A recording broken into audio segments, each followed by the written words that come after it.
The courtroom air felt thick enough to touch, as though every molecule had been waiting for this moment. Rows of observers, reporters, activists, ordinary citizens who had fought for their own slivers of justice leaned forward in the gallery, their eyes fixed on the woman seated at the defense table. Ivanka Trump sat poised, her chin lifted just enough to project calm, but not so high as to appear untouchable. The soft gleam of the overhead lights caught the faint sheen on her cheekbones. The controlled movement of her hands clasped tightly together. Behind her, her attorney shuffled a neat stack of papers, deliberately avoiding the gaze of the opposing counsel. Across the aisle, Jasmine Crockett stood with the stillness of someone who understood that silence could be more lethal than shouting. She wasn't here to put on a show, she was here to strip away one. The folder in her grip was plain manila, yet the weight of its contents seemed to anchor her stance, as though the truth itself were a physical force bracing her against the enormity of the task. She knew the room was watching her. That was fine. They could watch her dismantle the facade piece by piece. The judge's gavel rested in his right hand, suspended like a conductor's baton before the opening of a symphony. But there was no music in the room, only the sound of breath, the collective inhale of 100 people waiting for the first strike. Through the glass of the press box, camera lenses glinted, each one a silent witness transmitting this tension to the nation beyond. Jasmine's voice cut into the stillness, low but resonant enough to reach the back row. Your Honor, these aren't abstractions. These are donor dollars redirected, promises broken, people harmed. Her words didn't rise in pitch. They simply existed in a tone that made lying in response feel impossible. Ivanka's counsel looked up with the polished detachment of someone used to these stages. Counselor, let's be clear. The Ivanka Trump Charitable Fund followed all IRS guidelines. The phrase, followed all IRS guidelines, hung in the air like a sterile curtain, meant to block the sight of something bleeding. Jasmine stepped forward, the scrape of her heel against the floor, cutting through the courtroom's breathless quiet. She lifted a spreadsheet from the folder, holding it as though it were a fragment of an ancient, damning scroll. They followed guidelines only to funnel $15,000 to a private consulting firm, not one dime to needy families. Her emphasis on the number was deliberate, the syllables heavy. 15,000. To most people in this room, that sum could pay rent for a year, keep the lights on, feed a child. The judge's eyes flickered from Jasmine to the spreadsheet, then to Ivanka, whose expression remained calm yet unreadable. Somewhere behind her gaze, though, there was movement, a tightening at the jaw, the briefest compression of her lips before they settled back into place. The gavel came down once, not in judgment, but in acknowledgment of the shift that had just occurred. It wasn't a verdict. It was a promise. The storm was coming. The crowd knew it, the cameras knew it, and in that fragile, suspended moment, even Ivanka Trump seemed to know it. The dynasty had stumbled, and Jasmine Crockett had every intention of making sure it fell. Asterisk the transition from the gavel's echo into the next breath of the courtroom was seamless. There was no release, no exhale, only the tightening of an invisible thread that bound everyone in that space to what would come next. Jasmine didn't move immediately. She allowed the quiet to linger, letting the anticipation do part of her work for her. The manila folder was now open, its corners worn, its contents a patchwork of printouts, highlighted notes, and the kind of annotated receipts that looked harmless to the untrained eye, but could, in context, unravel reputations. The judge's voice broke the stillness, calm yet edged with curiosity. Counselor Crockett, you may proceed. Jasmine stepped forward into the open space between the tables, the soft rustle of her suit audible in the concentrated silence. Your Honor, she began, her tone measured. This case is not about clerical errors or procedural misunderstandings. It is about intent. It is about whether the Ivanka Trump Charitable Fund existed to help those in need or to help itself. She drew the first sheet from the folder, holding it just high enough for the judge to see, but not the gallery. This, she continued, is the fund's IRS Form 990 from 2017, the year it launched with great fanfare media appearances, celebrity endorsements, photos with underserved communities. That same year, donations totaling over $500,000 were collected. The public believed these funds would be dispersed to shelters, to after-school programs, to veteran services. She paused, letting the expectation of generosity hang in the air. Her gaze sharpened. Instead, the official filings show $0 in charitable grants. None. Not a single dime distributed to the causes that were promised. A ripple moved. Through the gallery, journalists scribbling faster, a few muffled gasps. Ivanka's counsel leaned forward. Your Honor, if I may, these figures reflect startup costs, not malfeasance. Nonprofits often require time to establish infrastructure before distributing funds. Jasmine's reply was a quiet blade. We're in 2025, counsel. That infrastructure never produced a single documented grant. She turned slightly, her voice reaching the gallery without losing its courtroom formality. The idea of startup costs becomes meaningless when the startup never starts. The judge's brows drew together, his fingers drumming once against the bench. Proceed. Jasmine flipped to the next page, a series of transactions, highlighted in yellow. Here we have payments totaling $15,000 to a consulting firm whose only listed service to the fund was brand management. No program development, no grant writing assistance, no outreach. She let the phrase brand management sink into the collective consciousness of the room, the words carrying the faint smell of perfume over wrought dot in the front row of the gallery. A man in a worn veteran's cap shifted uncomfortably, his eyes fixed on the documents in Jasmine's hands. She spoke again, softer no. This is not an argument about tax law compliance. It is about public trust. When a charity asks for your money to help children, the assumption, the sacred promise, is that those children will be helped. Not that your donation will be spent polishing the image of someone who already lives in a tower with their name on it. Ivanka sat motionless, but her knuckles were white against the tabletop. Jasmine closed the folder, not as a conclusion, but as a signal. Your Honor, the evidence will show that the Ivanka Trump Charitable Fund functioned less as a charitable organization and more as a shield-protecting image, avoiding scrutiny and leaving the people it claimed to serve with nothing. The judge inclined his head. Very well. Call your first witness. Jasmine stepped back, the weight of the moment settling over the courtroom like the first dark cloud before a summer storm. The dynasty's sheen had begun to crack, and the truth was now visible beneath. The bailiff's voice rang out, crisp against the thick air. Call your first witness. From the side door, a woman in her late 40s stepped into the courtroom, her stride careful but not timid. She wore a simple navy dress, her hair pulled back, eyes darting briefly to the gallery before settling on Jasmine. The clerk swore her in, and she took the stand with a posture that hinted at both dignity and strain. Jasmine approached, her steps slow, almost conversational in rhythm. Please state your name for the record.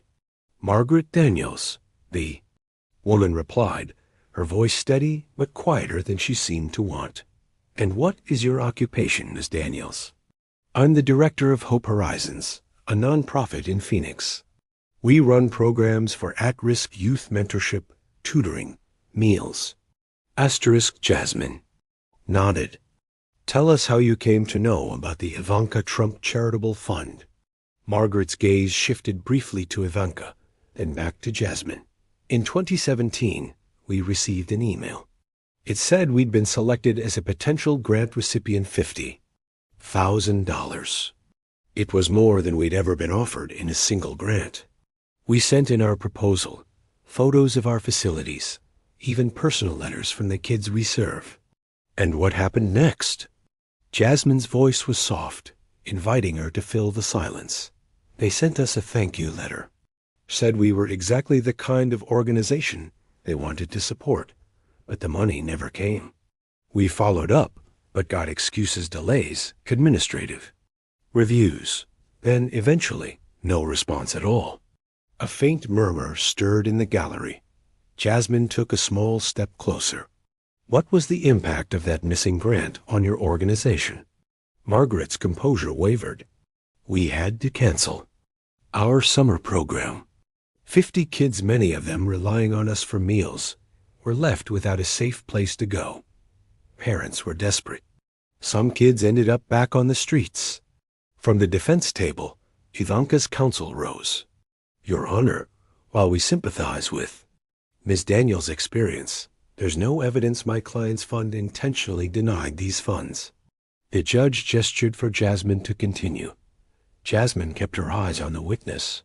Did the Ivanka Trump Charitable Fund ever communicate that they had changed their funding priorities? No, Margaret said firmly. They went silent. And then I saw in the news that they'd shut down. The room was so quiet that the faint hum of the overhead lights became noticeable. Jasmine lifted another document from her folder. Ms. Daniels, I have here a copy of the same year's IRS filing for the fund. Can you confirm whether any grants were listed? Margaret scanned the page, her brow furrowing. No, there's nothing here. Nothing, Jasmine repeated, letting the words settle.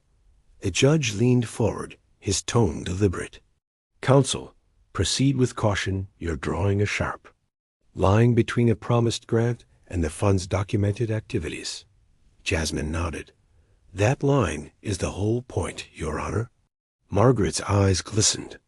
It's not just about the money. When someone like her, she glanced toward Ivanka, says they'll help, people believe it. It makes you trust again. And when that trust breaks, she trailed off, unable to finish. Jasmine turned to the judge. No further questions. At this time, as Margaret stepped down, the gallery remained hushed. The testimony hadn't been explosive, but it had been human. The story now had a face, a voice, and a cost. The kind of cost that couldn't be tallied on any spreadsheet. Jasmine returned to her table, her expression unreadable. The first witness had done exactly what was needed, pulled the issue out of the realm of paperwork and planted it firmly in the realm of moral failure. The storm outside the dynasty's walls was gathering strength, and Jasmine was far from done. The fluorescent lights in the committee chamber hummed faintly, a mechanical backdrop to the human drama about to unfold. Jasmine Crockett sat forward, elbows on the table, her eyes fixed on the screen behind her. She had waited weeks for this moment, and the weight of the evidence she was about to reveal pressed against her chest like a heavy stone. Across the aisle, Ivanka Trump sat poised, her signature composure unshaken, at least outwardly. She wore a crisp cream blazer, her hands folded neatly on the table. But the subtle shift in her jawline, the way her fingers tapped once against the wood, betrayed an underlying tension. Ms. Trump, Jasmine began, her voice low but razor-sharp. In previous testimony, you denied any knowledge of where certain charitable funds were redirected. Is that correct? Ivanka nodded slightly, her lips parting just enough to let the words through. That's correct, Congresswoman. Jasmine clicked the remote, and the projector behind her came alive. The first slide was a scanned letter, official letterhead from the Trump Foundation, with Ivanka's signature at the bottom. The room stilled. Even the reporters, who'd grown accustomed to political theater, instinctively leaned closer. This, Jasmine continued, is a 2014 directive authorizing the transfer of $250,000 from the Children's Oncology Relief Fund to finance a private gala at the Trump International Hotel. Murmurs erupted around the chamber. Ivanka's lawyer, seated beside her, shifted uncomfortably but said nothing. Crockett let the silence do its work for a few beats before advancing. To the next slide, an internal email chain. The subject line read, Charity Funds Allocation. One of the emails, dated 3 weeks before the gala, was from Ivanka herself. Ensure the decor budget includes the crystal chandelier Father. Insists on it. Use charity funds as discussed. A collective gasp rippled through the room. This isn't just bad optics. Jasmine said, her voice rising. It's the misappropriation of funds intended for sick children. And you approved it. Ivanka shifted. In her seat, and for the first time, her voice wavered. That email is taken out of context, Jasmine cut in, the authority in her tone snapping the air like a whip. The context, Miss Trump, is children who never got the treatment they needed because you wanted a chandelier. The blow landed. Hard. One of the committee members on Jasmine's side leaned into his microphone. Congresswoman Crockett, are these documents authenticated? They are, Jasmine replied without hesitation. Verified by independent forensic analysts and obtained through subpoena. A wave of camera shutters clicked. Ivanka's gaze darted toward her counsel, but the man beside her avoided eye contact, his pen frozen above his legal pad. Jasmine turned back to the screen. The final slide was a photo, the gala in full swing. Glittering gowns, champagne glasses raised in toasts, a chandelier sparkling above it all. In the corner of the frame, Ivanka smiled for the camera. This, Jasmine said, her voice, quiet but heavy with moral weight, is what those children got instead of chemotherapy. The silence afterward was suffocating. Even Ivanka's supporters shifted uncomfortably, as if the ground beneath them had tilted. Jasmine leaned back in her chair, letting the evidence hang in the air. She didn't need to say more. The images had done the talking, but in her mind, she knew this was only the opening shot. There was more, much more. And by the time she was done, the world would see Ivanka Trump in a way they never had before. Asterisk, the committee hearing had been tense enough, but what happened in the narrow hallway afterward would be replayed on cable news and social media for days. The hum of voices in the corridor was a low static, punctuated by the clicking of heels and the occasional bark from a Capitol police officer urging people to keep moving. Under the harsh white lights, the air felt thinner, like everyone was holding their breath, waiting for something to snap. Jasmine Crockett stepped through the double doors, still carrying the residue of her speech in her tone and her posture. She had walked out of the chamber with her head high, refusing to acknowledge the smirks from the DeSantis ally sitting 3 seats behind her. Her staff moved quickly, creating a loose human shield around her as reporters swooned. Cameras flashed. Lenses zoomed in. Microphones reached like grasping hands. Congresswoman Crockett, how do you respond to accusations? Did you just call him a liar on the record? Are you concerned about political fallout? Her stride never faltered, but her eyes flicked over the crowd.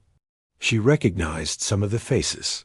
A CNN correspondent, a young political writer, a freelance journalist who'd made a name live streaming unfiltered political confrontations. They were all hungry for the same thing, something unpolished, something raw. That's when the voice came, loud, cutting, designed to pierce the air and grab attention.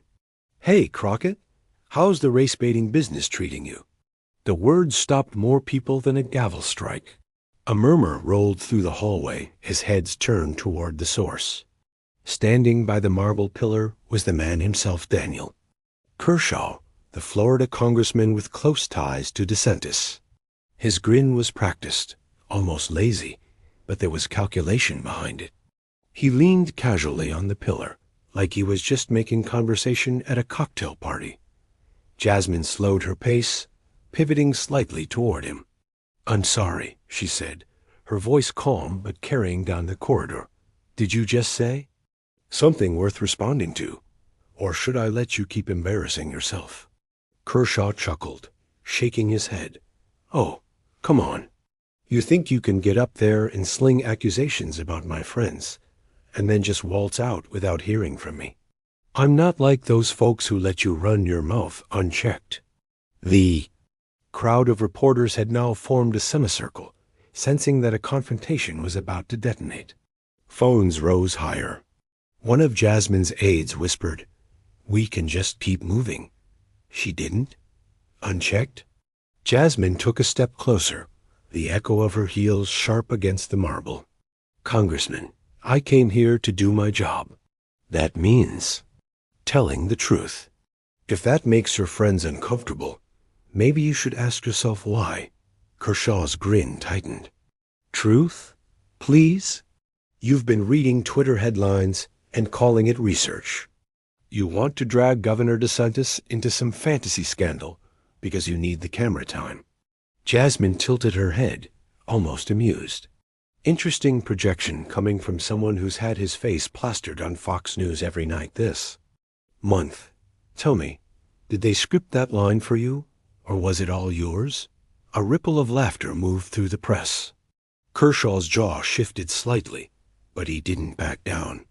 "You think you're clever, Crockett, but the American people are waking up. They know exactly what you're doing." "They do," she interrupted, her voice firm.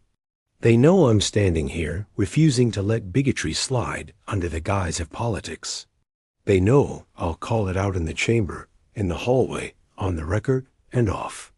And they know I won't back down just because a man in a suit thinks shouting insults makes him right." The silence after that was dense. Even the cameras seemed to hesitate, waiting for someone to breathe. Then the reporters erupted in overlapping questions, the noise swallowing the space between them. Kershaw straightened, gave a small smirk, and muttered something about grandstanding before walking off.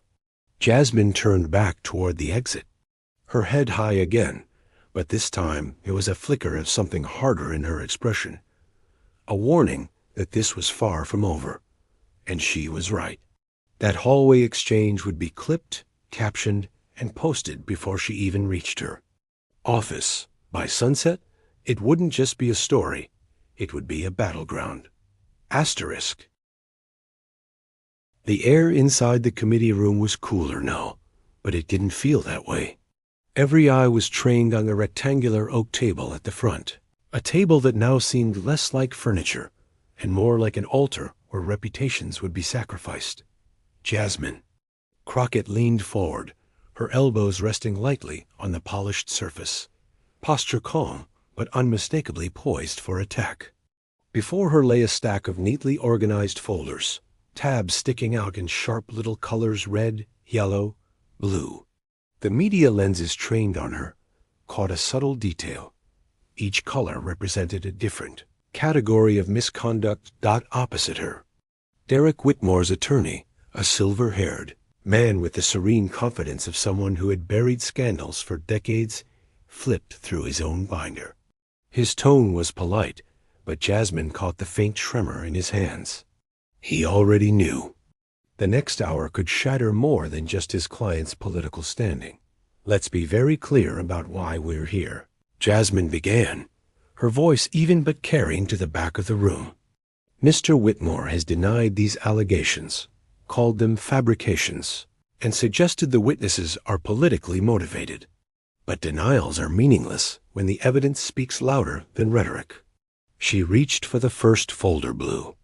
Her fingers brushed the edge like she was handling something radioactive. Slowly, she pulled out the first document, an internal memo dated 8 months before the hearing, detailing a meeting between Whitmore and corporate lobbyists.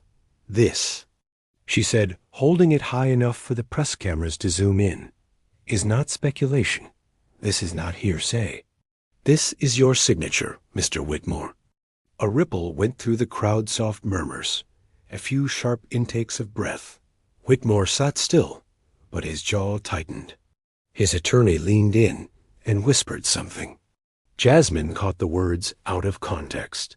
She almost smiled. "Oh, I'm sure we'll get to context," she said, flipping the page and revealing an email chain in which Whitmore's office appeared to coordinate with those same lobbyists to draft favorable legislation. Because context is exactly what the American people deserve. Not slogans, not deflections, the truth. As she laid out each piece, financial records, meeting transcripts, phone logs, the pile in front of her grew like a snowdrift of incrimination. Each document seemed to weigh heavier than the last, pressing on the already tense atmosphere. One particularly damning moment came when she read aloud from a recorded phone call. "Whitmore, we can't let this bill stall. I don't care if, we have to grease the wheels." Unknown voice. "That could be a problem." Whitmore, "Then make it not a problem." The silence after that was electric, the kind that vibrates in the chest. Somewhere in the Mac, a reporter scribbled furiously. Whitmore finally broke. "These are cherry-picked," he said, his voice louder than before. "You're painting a picture that doesn't exist." Jasmine didn't look at him. She simply turned the next document toward the committee and said, "Then explain this invoice. Payment to a consultancy owned by your brother-in-law. 2 weeks before the legislation passed." The attorney objected. "This is irrelevant and prejudicial." "Overruled," the chairwoman said sharply. "Proceed." Whitmore leaned back, his face a careful mask now, but the tightness in his shoulders betrayed him. Jasmine closed the final folder, stacking the papers neatly. Her hands were steady, her voice low but laced with steel. "Mr. Whitmore, you've asked for your day in the court of public opinion. Congratulations, you've just had it." The cameras clicked like a swarm of insects. In the hall outside, the reporters were already rehearsing their opening lines. Inside, the table between them seemed smaller now, as if the weight of the evidence had pulled the walls closer. And Jasmine knew the real battle was just beginning. The corridors of the courthouse were quieter now, the echoes of the earlier shouting match still lingering like the aftertaste of bitter coffee. A few journalists lingered by the far wall, pretending to scroll their phones, but clearly waiting for the next flash of drama. Jasmine Crockett walked out of the courtroom with her head high, her legal pad clutched under her arm, but her eyes darted for movement. She knew someone would try to corner her. And sure enough, he was there. Earl Jennings, the MAGA protester from the rotunda, leaned against the marble column, arms crossed, his red cap low over his brow. He didn't shout this time. His voice came low, almost weary. "Earl, you think you got it all figured out, don't you?" Jasmine stopped, just far enough away that no one could mistake this for a friendly conversation. She could see the veins along his temple, the barely restrained tension in his jaw. "Jasmine, I don't have it figured out, Mr. Jennings. I just have the facts, and they don't look good for your side." For a moment, there was only the sound of a reporter's camera clicking somewhere behind them. Then Earl's shoulders slumped a fraction. "Earl, you ever wonder what happens to people like me? What gets us here?" The question caught her off guard. This wasn't the loud, slogan-shouting man from earlier. His voice carried something else now, something almost like shame. She studied him. "If you're looking for sympathy, you might want to start by telling the truth." Earl's eyes darted to the floor, then back up. "Truth is, I didn't even care about politics before the plant closed. Before my brother lost his health insurance. Before we had to sell the house our dad built with his own hands. Then I started listening to the folks who said it was them. The immigrants, the liberals, the, Jasmine's expression stayed calm, but inside, the weight of his words hit differently. This wasn't a confession to win her over. It was a crack in the wall he'd built around himself. "Jasmine, so you found someone to blame?" He laughed bitterly. Yeah, someone gave me simple answers to complicated problems. And I bought every word. I came here today to yell at you, make myself feel like I was doing something. But he hesitated, glancing toward the reporters. But when you talked about those court cases, the real numbers, I realized I didn't even know half of it. Felt like someone just yanked the rug out from under me. The marble hallway seemed to shrink around them. For a moment, it wasn't activist versus protester. It was two people in the middle of an uncomfortable truth. Jasmine, you've been lied to, Earl, over and over. And the hardest part isn't hearing that. It's deciding what you're going to do now that you know. He swallowed, jaw tightening again. Don't go thinking I'm switching sides. I still think you're wrong about a lot. Jasmine, you don't have to switch sides to start asking better questions. Silence hung in the air. Earl gave a short nod, as if filing away her words for later. Then he straightened, pulled the brim of his cap lower, and walked off without looking back. Jasmine watched him go, aware that this small moment would never make headlines. But in her gut, she knew these were the battles that mattered most. Not the televised debates, not the viral clips, but the quiet confrontations where some uncertainty started to crack. She turned toward the courtroom doors, her pulse steady now. The fight was far from over, but she'd just seen a glimpse of why it was worth waging. Asterisk, the sun had long dipped below the horizon, but the glow of camera lights kept the Texas Capitol bathed in an artificial twilight. A Migue-aligned protest had gathered on the south steps, their banners and bullhorns cutting through the evening air. The chants were rehearsed. Free speech. Stop the witch hunt.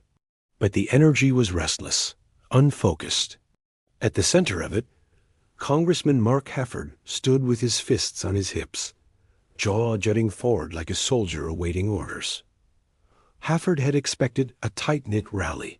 Instead, the crowd had swelled into something unruly, a mixture of genuine supporters, agitators, and thrill-seekers who'd shown up for the spectacle. In the middle of the throng, a man with a 1776 flag climbed the steps, shoving past the security line.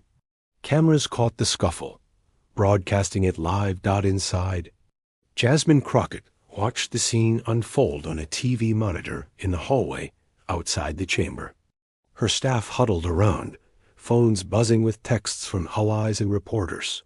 Jasmine's eyes narrowed. "This isn't a protest anymore," she murmured. "It's a PR disaster waiting to happen." The moment she said it, the crowd outside erupted into a chaotic roar.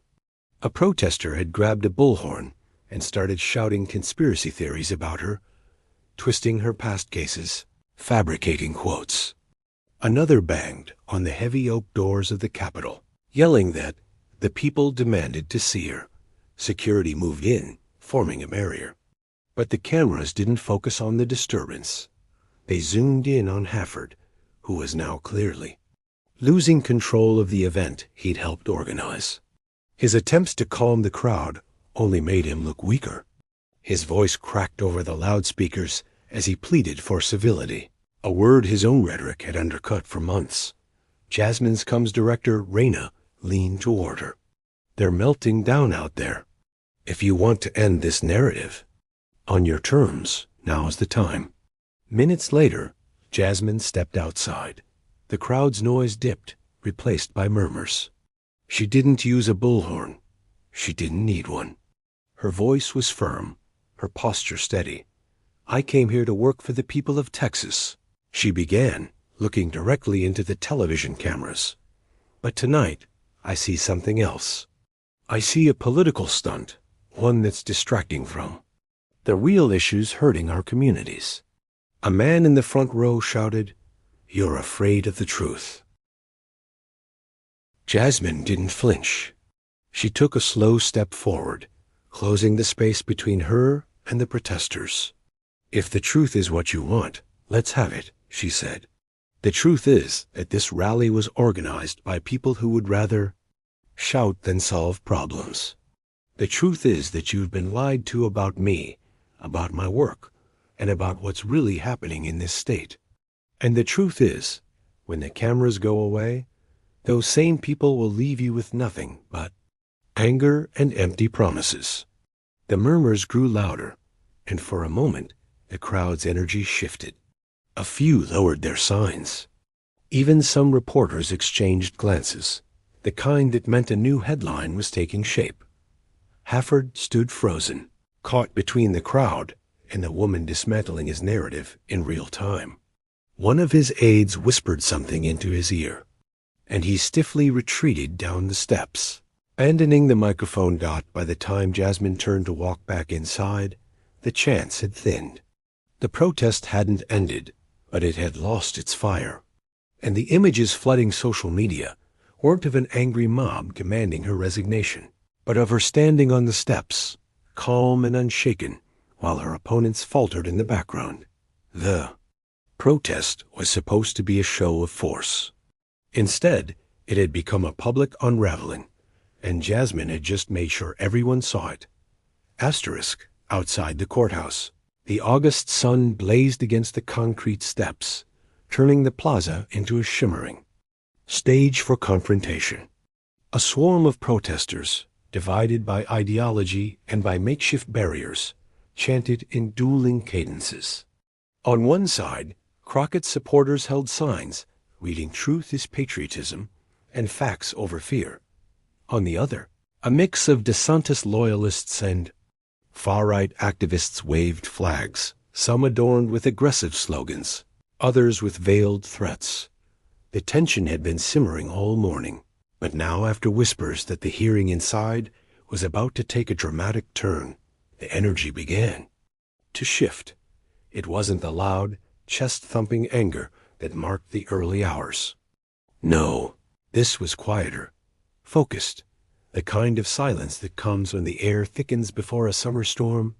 From the courthouse entrance, a plainclothes officer stepped out, scanning the crowd. He whispered something to a uniformed guard, who then leaned into the police line.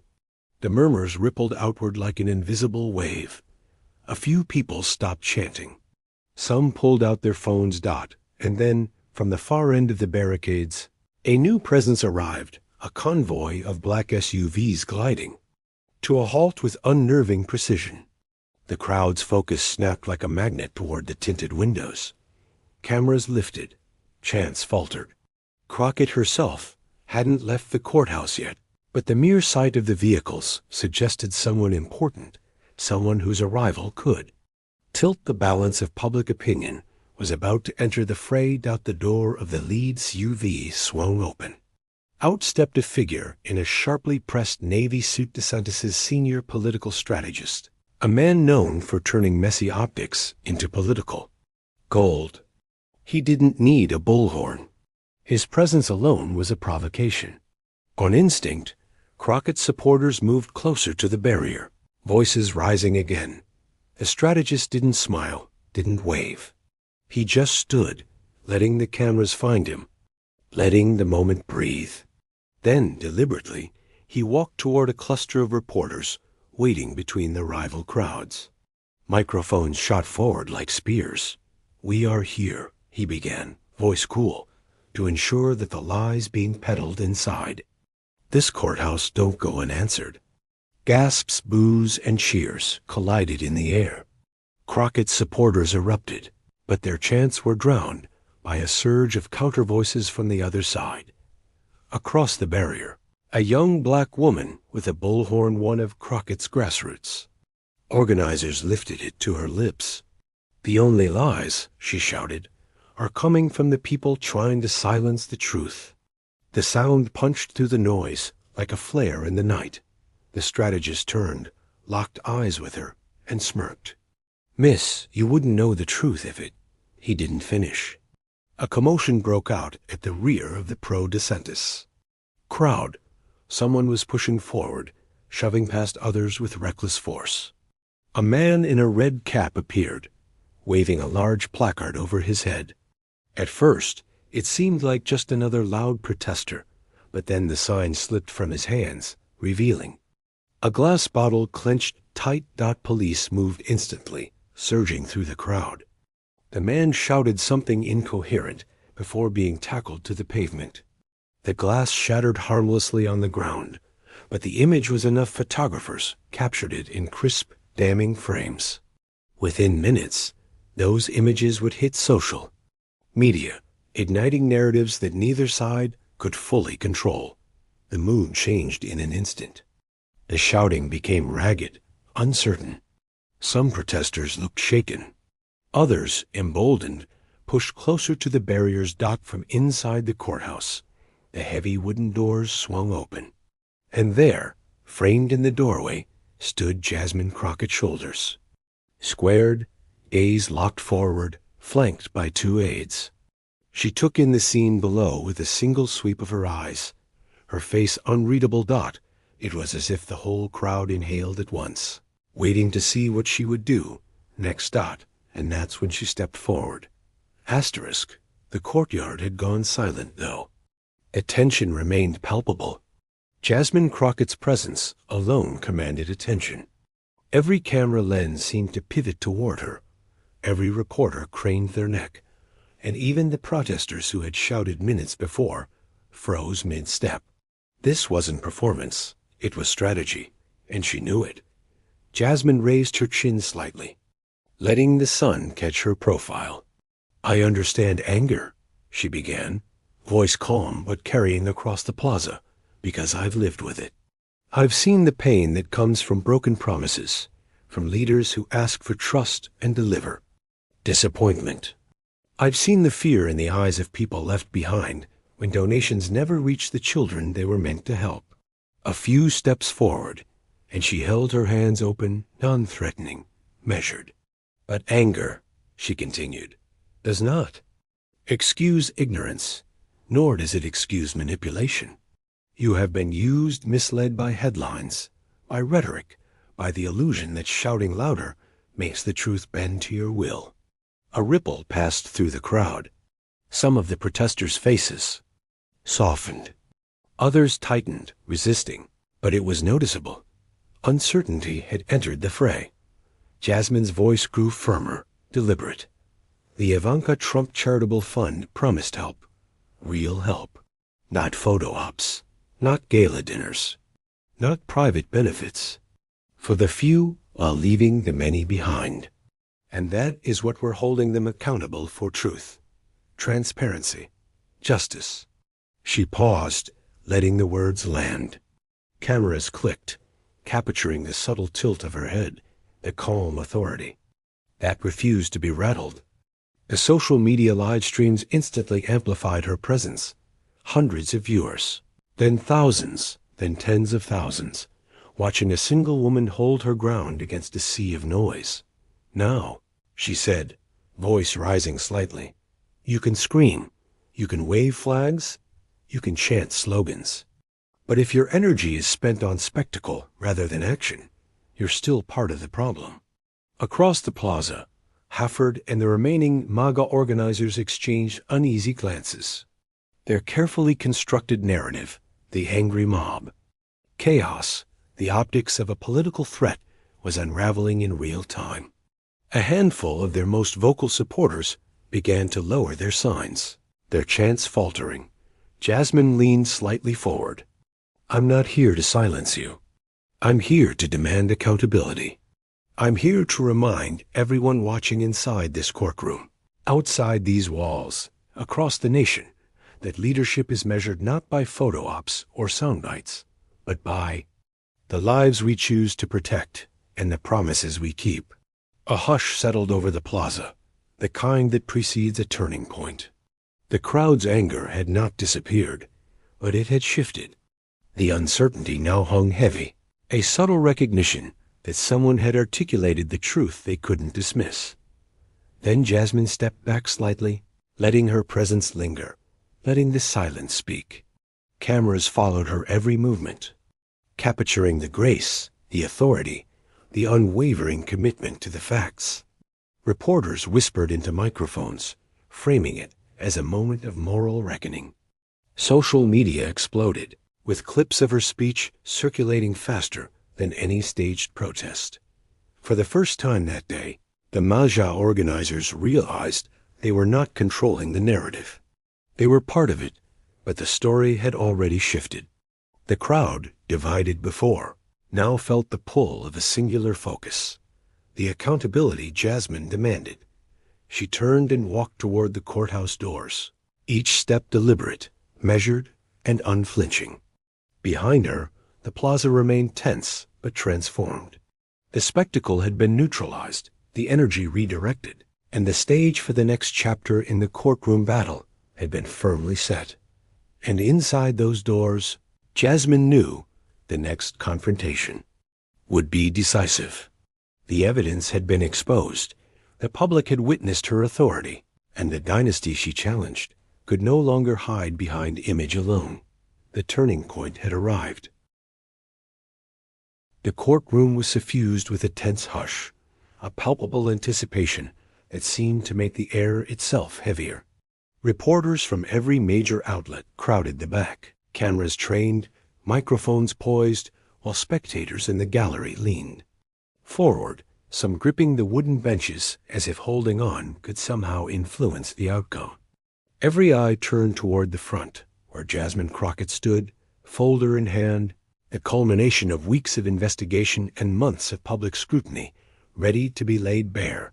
Ivanka Trump sat at the defense table, perfectly composed outwardly, but her fingers twitched over the edge of the polished wood. Her lawyer, eyes sharp, whispered quietly, flipping through documents with an almost frantic precision. They both knew what was coming.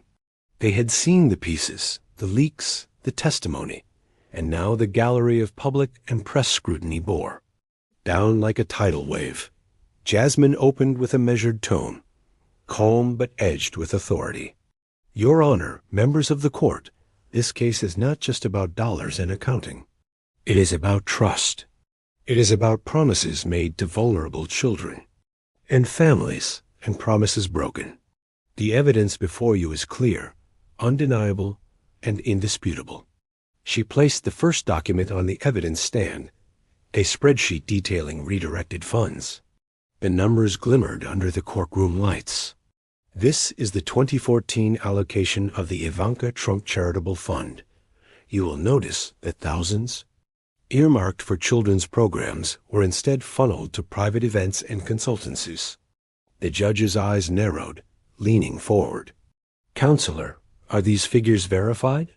They are, Your Honor, Jasmine replied, her voice unwavering. Verified independently and through IRS filings. Not $1 reached the programs. It was intended to support.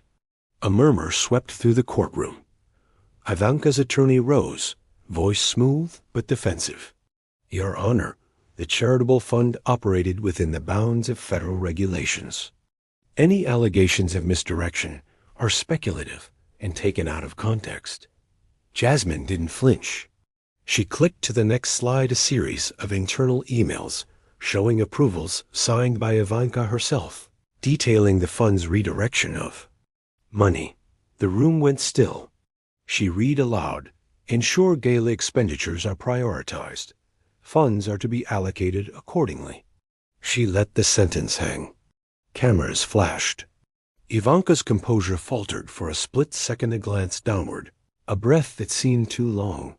The context, Your Honor, Jasmine continued, is this: children's lives. Meals canceled, summer programs shuttered, opportunities lost, because promises were broken in favor of image and extravagance. This is not abstract. These are real consequences, borne by real people.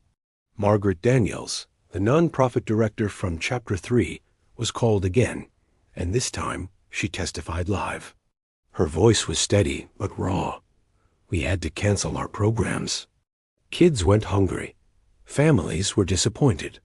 They believed someone cared and someone didn't follow through. Ivanka's lawyer rose to object, but the judge held up a hand. Proceed. Jasmine closed her folder with deliberate calm, her eyes scanning the room, sweeping the gallery, the press, and finally Ivanka herself.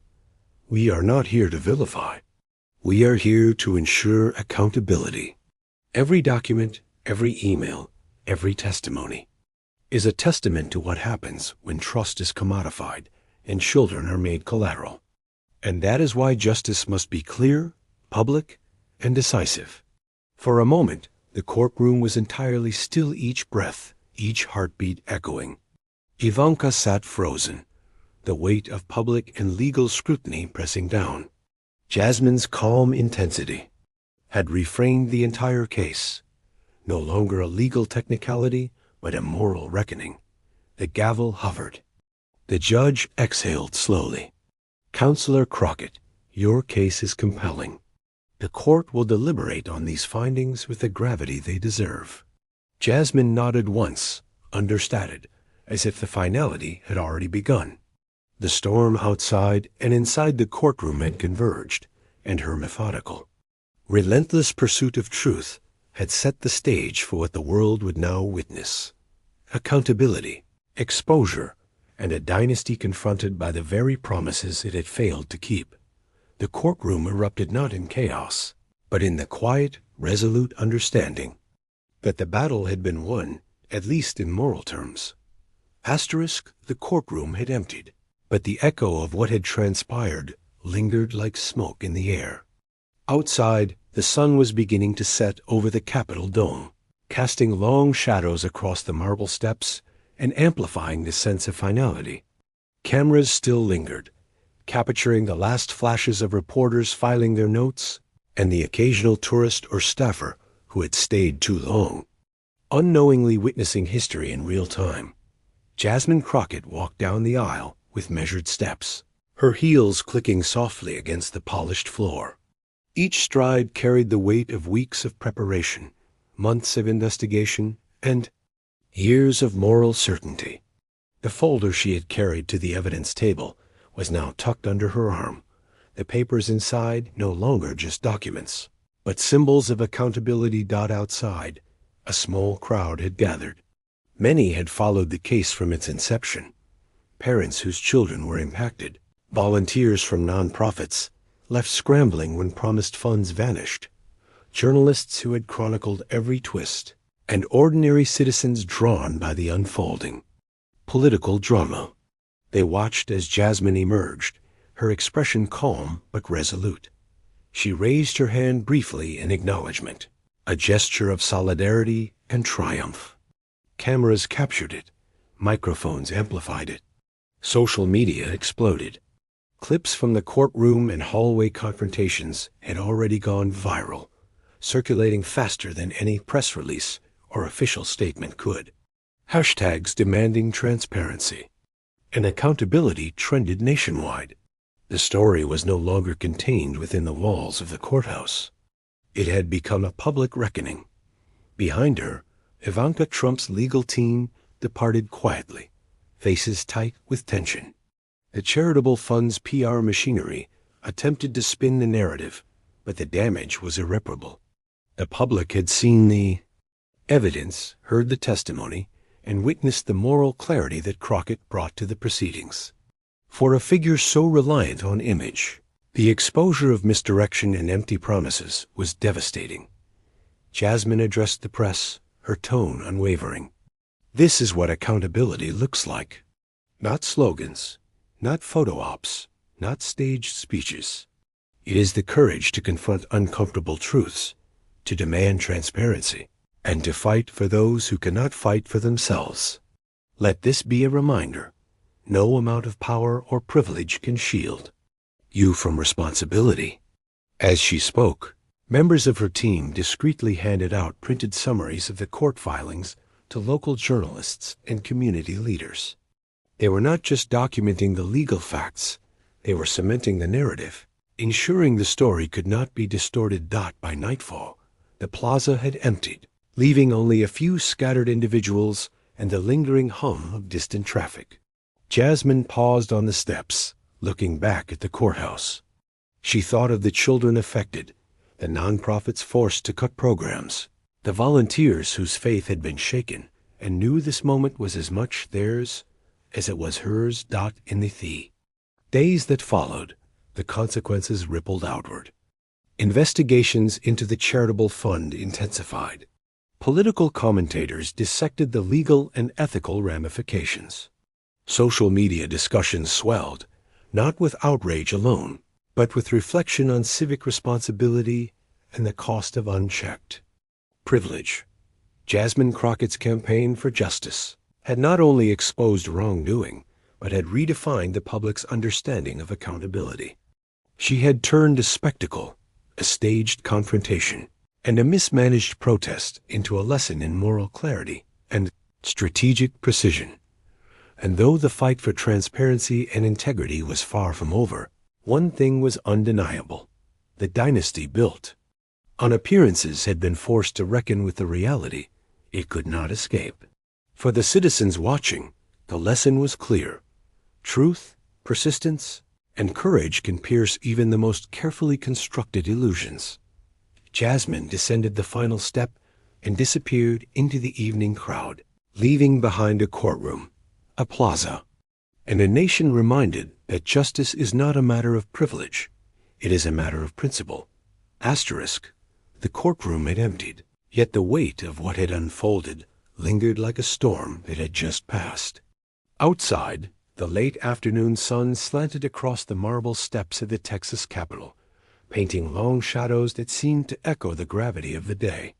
Reporters lingered, cameras still rolling, while spectators whispered among themselves, digesting the spectacle they had witnessed, a powerful confrontation between truth and image, justice and privilege.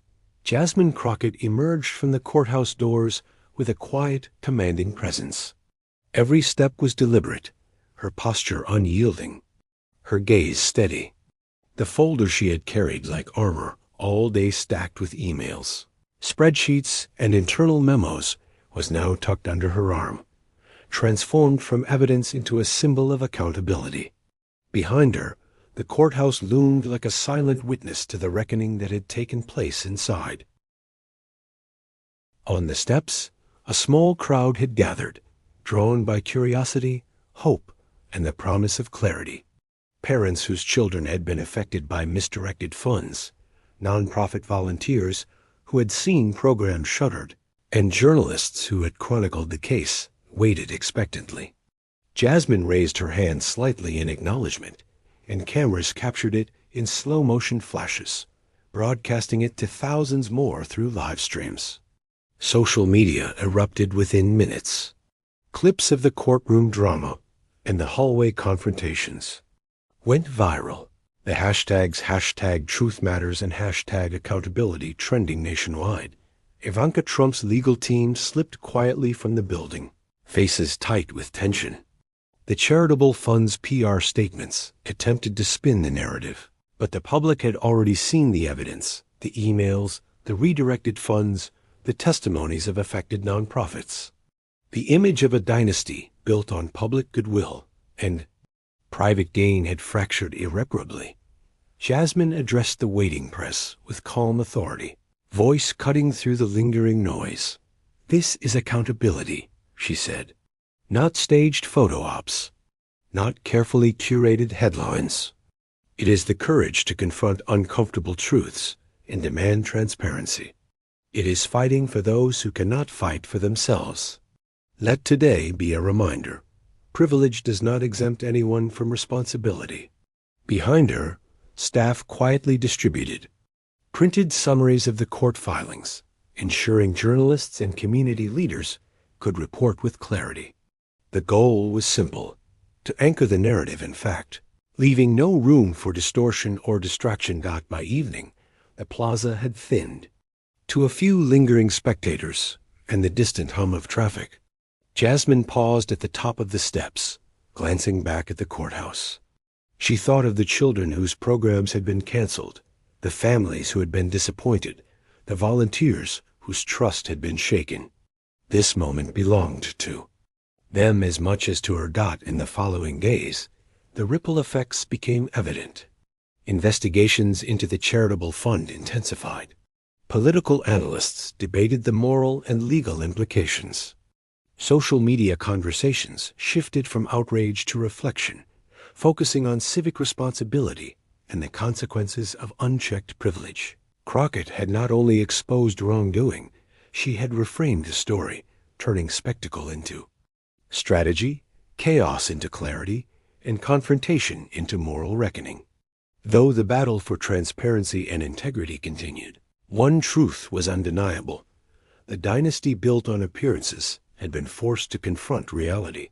With the sun dipping behind the Capitol dome, Jasmine descended the final steps and disappeared into the evening crowd. Behind her remained a courtroom, a plaza, and a nation reminded that justice is not measured in power or influence. It is measured in principle. The echoes of the day lingered long after she left, a testament to the fact that truth, courage, and persistence could pierce even the most carefully constructed illusions. Asterisk. Weeks had passed since the courtroom confrontation, but the ripples of Jasmine Crockett's relentless pursuit of accountability were still spreading. The city streets, once busy with routine, now hummed with a different kind of energy, people talking, debating, and replaying clips of the viral hearings. Coffee shops and local offices displayed smartphones and laptops, streaming panels dissecting the case, highlighting every spreadsheet, email, and testimony that had captured national attention. Inside the Capitol, whispers of reform circulated among lawmakers. Committee hearings were scheduled, and nonprofit oversight became a central talking point in press conferences. The Ivanka Trump Charitable Fund had announced a temporary freeze on new contributions, promising audits and independent reviews. While the legal ramifications were only beginning, the moral and public consequences were immediate. The public had witnessed a dynasty confronted by facts, and the image carefully curated over years was cracking. Jasmine Crockett moved through the halls of Congress with a quiet confidence. Her colleagues, some previously skeptical, now greeted her with nods of respect. Staffers who had been tirelessly compiling evidence smiled knowingly. Every long night, every meticulous cross-reference, every phone call to whistleblowers had culminated in this moment. She felt no triumph in personal terms. It was the kind of satisfaction that comes from justice being served. The media coverage didn't fade. Morning shows replayed snippets of her speeches, highlighting not just the legal points, but the moral clarity she displayed. Social media clips racked up millions of views. Memes circulated, yes, but also serious threads dissecting how funds intended for vulnerable communities had been redirected, sparking conversations that went beyond partisanship. Meanwhile, the public reaction was evolving. Donors who had previously supported the charitable fund began demanding transparency. Local nonprofit organizations reported renewed interest and funding as people sought to redirect their contributions toward verified programs. Families impacted by previous mismanagement felt seen, acknowledged by a system that had often overlooked them. Jasmine herself remained outwardly composed, but privately she reflected on the gravity of the work. Confronting privilege, exposing misconduct, and navigating political theater came at a personal cost. Threats, mischaracterizations, and social media vitriol had become routine. Still, the affirmation of seeing justice, even incremental, strengthened her resolve. On the evening of the final public statement, she addressed an assembled group of local journalists and community leaders. "This isn't just about one fund or one figure," she said. "It's about holding every institution, every leader, accountable to the people they serve. We have the right and the responsibility to demand integrity in our communities. And when we do, change becomes possible." The sunset over the Capitol framed her words, turning the marble pillars into silhouettes of endurance and resolve. She walked away from the podium, the press conference ending, but the story far from over. Across the nation, citizens carried the narrative forward. Conversations at kitchen tables, in classrooms, and over town hall meetings reflected the lesson Jasmine had illustrated. Accountability is not symbolic, it is actionable. Privilege may command attention, but truth commands respect. As night fell over the city, The courthouse lights dimmed, but Jasmine's work illuminated something far brighter, a precedent for moral courage, for relentless pursuit of truth, and for a society that refuses to let promises be empty words. The story had started in a courtroom. It would live far beyond it, etched in public memory, reminding everyone that justice, when pursued with integrity and persistence, can withstand power, influence, and pretense.